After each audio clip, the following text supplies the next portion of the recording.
The self-reporting, a similar number self-reported, we're assuming around 26. Do you know the exact number? I don't know the exact number. What I do know is, before people, it's not avoiding a positive test now. It's not what the self-reporting is a key component of the policy. It's actually helped. It's people who have got other issues that use the self-reporting, and I can tell you now, we know for a fact that the self-reporting mechanism has helped save 2 players' lives.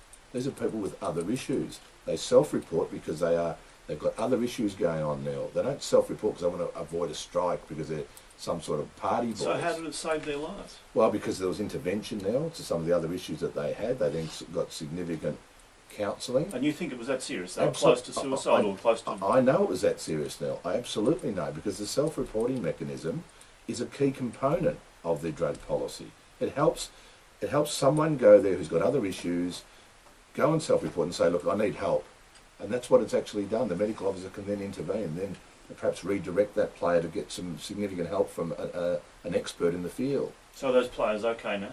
Yes. And they're still playing? Yeah, we've got players who play now. We've got players who get intervention who haven't even tested positive, who have got no issues with illicit drugs, who are being treated for mental health issues. It was reported at one stage that most of the self-reporting came from one particular club because they'd found it was a way of avoiding a strike against them. Yeah, I remember that report. And Is that true? I think there was an element of truth to that, but it wasn't the number that was being reported. So one club was particularly in this habit, was it? No, I don't think it was particularly in the habit at all. There was a one-off, and Peter Harcourt answered this question at the media conference yesterday where he said, we haven't seen the abuse of the self-reporting, the self-notification that's abused this policy. Sorry, what does that mean? Well, he said he doesn't believe, in his eyes, and he's the medical officer, that the people self-report that it's ever been abused now.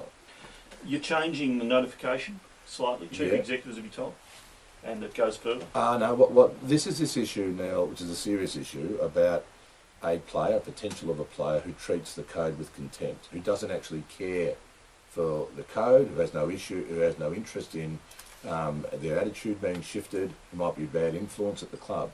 Doesn't matter whether they're a positive 1, 2 or whatever, if the AFL medical officer notices a attitude that they don't like, it could be a very bad influence, they might be displaying behavioural behaviours that are something that ring alarm bells, they can now, with the support of the Players Association, go and notify the CEO.